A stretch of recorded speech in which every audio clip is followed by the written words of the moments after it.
amis, alors bienvenue à Coaching Créatif en direct du trafic de Québec en ce vendredi fin de journée. Écoutez,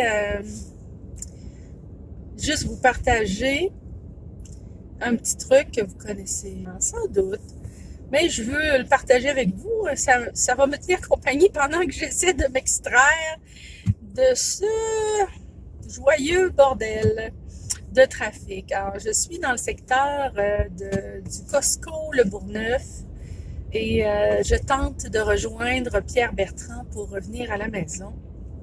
Et juste vous dire que quand on a hâte d'arriver chez soi, qu'on a encore plein d'autres choses qui nous attendent et que, comble de malheur, entre guillemets, on est coincé dans le trafic, mais pas un trafic ordinaire, mais vraiment un trafic qui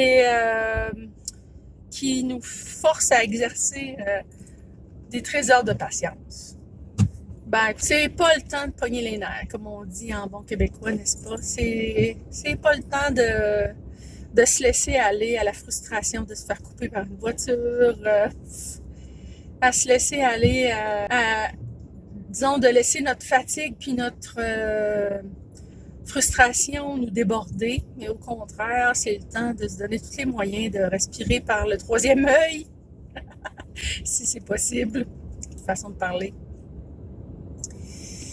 Voyez-vous, en ce moment, là, je suis dans une impasse et en plus, il y a une sortie d'un commerce, en fait, c'est le RTC, les gens tentent de sortir, ça bloque le trafic, tout le monde est stressé, tout le monde est frustré, tout le monde se dit, là, est-ce qu'il va y avoir quelqu'un qui va me laisser passer? C'est quoi mon truc?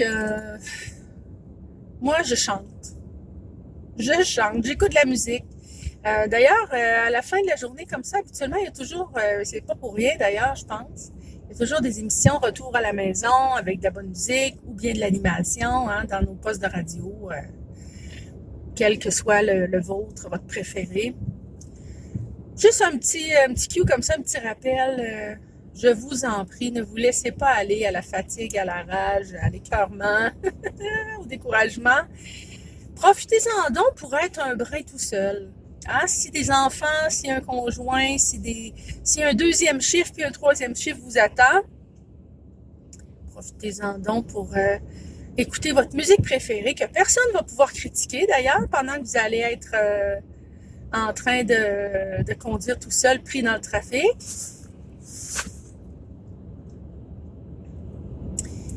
Et personne ne va pouvoir critiquer non plus votre qualité de chanteur-chanteuse. Parce qu'il n'y a personne qui va vous entendre. Profitez-en, puis dites-vous que c'est peut-être le seul moment de la journée où vous allez être tout seul, tranquille. Si vous êtes chanceux, vous allez mettre votre siège chauffeur pour vous ramollir le bas du dos. Vous allez baisser la fenêtre s'il manque d'air dans votre voiture et que vous commencez à vous sentir claustrophobe. Vous allez en profiter pour grignoter une petite gâterie, un petit chocolat que vos enfants vous voleront pas de retour à la maison. Prenez ce temps-là, non pas pour planifier le reste de la journée si c'est possible, quand c'est possible. Non pas pour ça, faites ça au bureau. Chipez 5 minutes à la fin de votre journée pour vous déposer, puis prenez le temps de vous dire, OK, bon, c'est quoi que je fais là? Je m'en vais où? Est-ce que je m'en retourne à la maison? Est-ce que j'ai une course à faire? Est-ce que je dois faire l'épicerie? Est-ce que j'ai un rendez-vous pour faire changer les pneus ou n'importe quoi?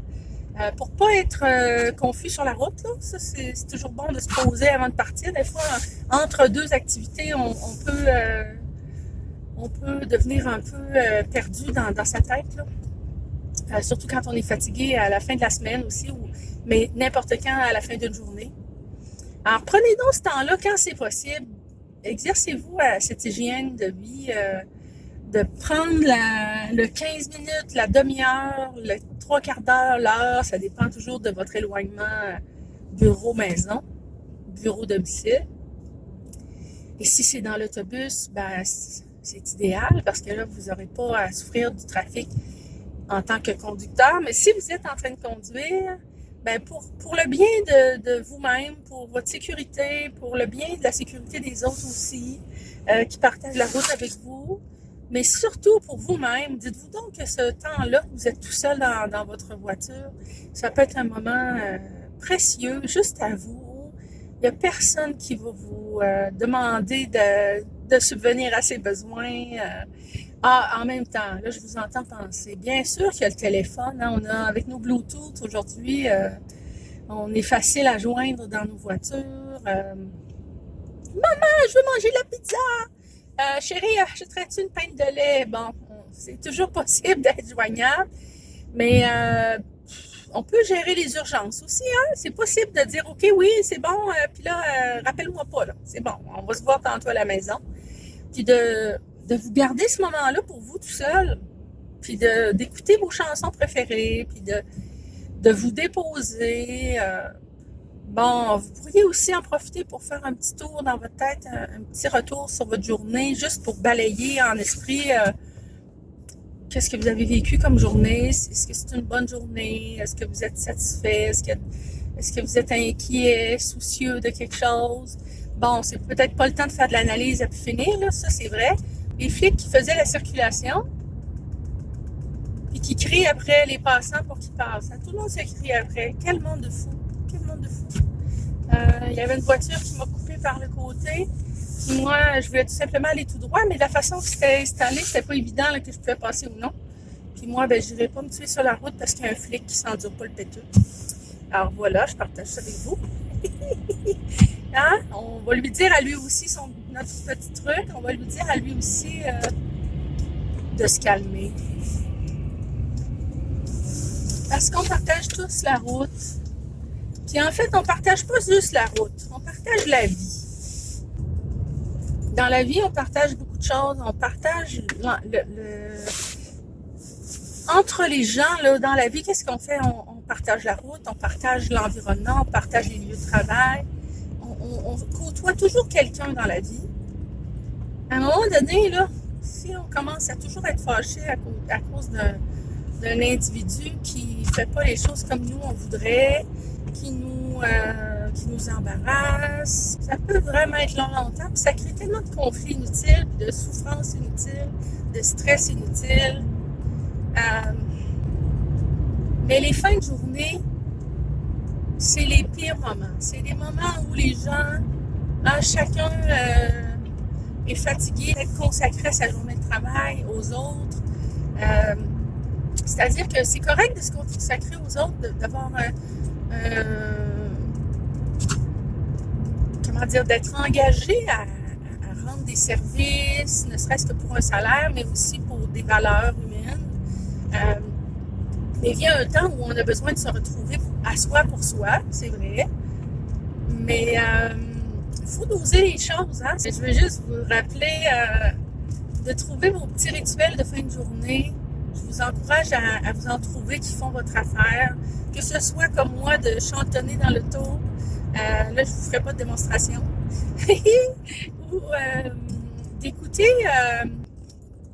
des livres audio ou en tout cas des enregistrements audio qui ne sont pas de la musique, mais des pensées, des réflexions, des méditations, des exercices pour se recentrer, pour mieux respirer.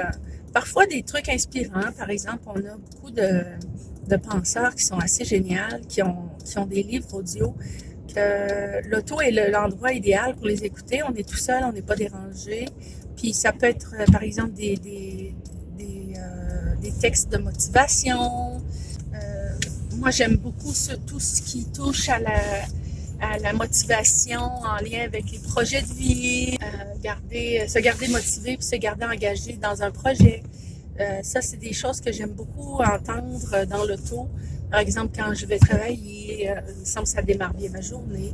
Donc, ça peut être de la musique, mais ça peut être des lectures ou des textes audio qu'on écoute pour se centrer, pour se motiver, pour se donner une bonne humeur aussi. Des fois, ça nous sort de nos soucis, de nos inquiétudes. Ça nous aide à nous détendre, à éviter l'angoisse, le stress, ces choses-là. Moi, je vous propose ça. Je vous encourage à vous créer vos propres rituels de fin de journée en particulier. Une autre fois, on fera la même chose pour le matin. On pourra en reparler. Mais de manière générale, disons que le moment qu'on passe tout seul en voiture, où soit on se dirige vers le travail ou vers une occupation quelconque, et le moment ensuite où on revient de cet endroit où on a passé toute notre journée à travailler, ben c'est à la fois plus sécuritaire, plus sain, meilleur pour se libérer de son stress, d'écouter de la musique, d'écouter des livres audio, de se trouver des rituels de détente et de plaisir qui ne demandent pas trop d'attention, des petits rituels qui valorisent le fait qu'on est tout seul avec soi-même, qu'on a un moment privilégié pour ne pas être dérangé et pour se poser, respirer, se rappeler qu'est-ce qu'on fait là, pourquoi on fait tout ça, et pourquoi on va d'un point A à un point B, pour ensuite poursuivre avec une belle soirée qui va être qui va mieux s'engager sans doute parce qu'on va être plus posé, moins stressé, qu'on va s'être accordé un moment à soi tout seul, par exemple avant d'aller retrouver la famille, les enfants, les conjoints, parfois les parents, parfois les occupations bénévoles, le cours de yoga en soirée, le n'importe quoi qui nous attend, le ménage, le lavage, la vaisselle, quoi que ce soit. C'est pas méchant de se garder un petit moment à soi tout seul aussi. Puis je pense que le moment du retour à la maison est un moment particulièrement bien fait. Plutôt que de trouver des contraintes dans le fait d'être coincé dans le trafic, dans le fait d'être coincé dans une obligation de passer 20 minutes, une demi-heure, une heure, parfois plus, dans une voiture à se dire, ben je perds mon temps, qu'est-ce que je fais, à quoi ça rime, tout ça. Ben, pourquoi ne pas se dire que c'est un moment qui sert à ça, justement, et que personne ne peut nous enlever d'en faire ce qu'on a de nous et qui nous convient, qui nous fait du bien. Voilà, c'est un petit truc que j'avais envie de partager avec vous. Merci de m'avoir accompagné. Moi, je suis arrivée à la maison. Merci de m'avoir accompagné dans ce retour à la maison qui était un brin fastidieux, rocambolesque presque, mais qui finalement s'est bien passé en mon compagnie. Allez, ciao!